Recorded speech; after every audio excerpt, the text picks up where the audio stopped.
Hey everybody, this is Nick from Android Headlines. Today I'm going to be bringing you a little hands-on video review of the Blackview Hero 1.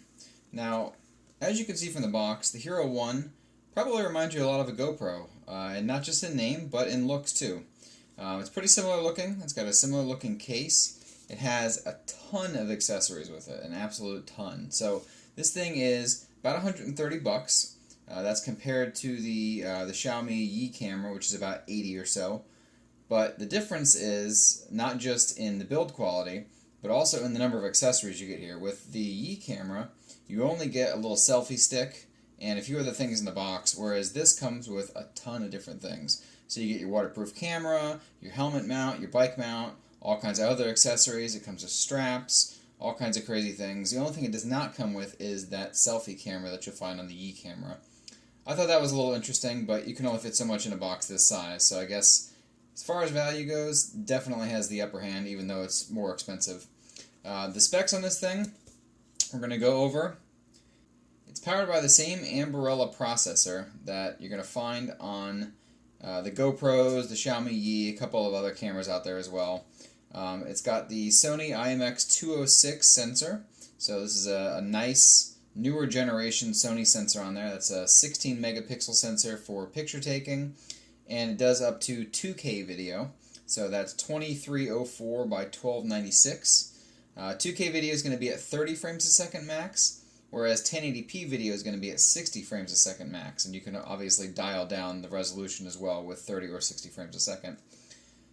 It does have a display on it. It's a 2-inch display, which gives it an advantage over the Yi camera and probably some other GoPro competitors out there, because a lot of those, in order to cut costs, end up cutting out the screen, which, if you've ever used one of those, makes it a little difficult to see what you're doing until you've reviewed the video afterwards. Now, of course, there's the accompanying app, which you will get on the other cameras as well. This one actually does not have an official app. You just have to use a generic Ambarella compatible app, which is okay. It has all the features that you want on there, but in terms of actual recording quality, I didn't find that the app was very good. It's more of just a way to easily change the settings and things like that without having to navigate on the camera. The camera itself, you'll be able to navigate with the keys on the side and the OK button on top. So the OK button doubles as a shutter button. On the front, you have the power button. And then on the right side, you have the volume up and volume down keys. The volume up key is sort of your toggle button, so if you hold it down, you switch between the three modes. That's video, photo, and browse, so you can see anything that you've recorded or taken pictures of on the SD card. The down key always turns off the microphone when you're in the main mode, and then of course it navigates through the menus if you're in any of the other menus. On the left side of the unit, you're going to find a micro USB port, a micro HDMI port, and a micro SD card port. So you need the SD card to be able to record or take pictures of anything. This thing will turn on without one, but it will not operate without one. So you have to remember that in case you're going somewhere. On the front, besides the large camera lens, you're also going to find an IR blaster, so you can get a little remote to remotely operate this as well, besides using the app, of course. The microphone on the camera itself, I think, leaves a little bit to be desired. If it's being used in the waterproof case, it's pretty much useless. You can't hear really much of anything unless your surroundings are pretty quiet. So a couple of different video examples here that I've used. Of course, the first thing I did with it was take it in the pool, since that's a pretty unique feature of this camera versus the Yi camera, which we recently reviewed, that has no waterproof case in the box. Now, the waterproof case is your typical IP67-68 style waterproof case, where it's meant to go down a handful of meters. It's meant to be in the water for 30 minutes or so at a time. You're not supposed to go scuba diving with it necessarily, but for regular activities, going in the pool, having fun, maybe even if you go surfing, make sure you tether it to you, something like that. It works very well. It latches very tightly, it has really good seals. The buttons are very springy, and they're actually a little bit difficult to press, which is good because you're not going to accidentally turn this thing off when you're in the middle of some crazy action thing, whatever you're planning on doing with this camera. So what you'll notice when I'm underwater here is that the sound actually does still get picked up underwater. Like I said, it's very quiet, but it's not too bad. You can still hear some sounds. It's a little bit muffled, obviously, since it's being underwater, but the sound quality underwater versus out of water actually didn't seem to make much of a difference.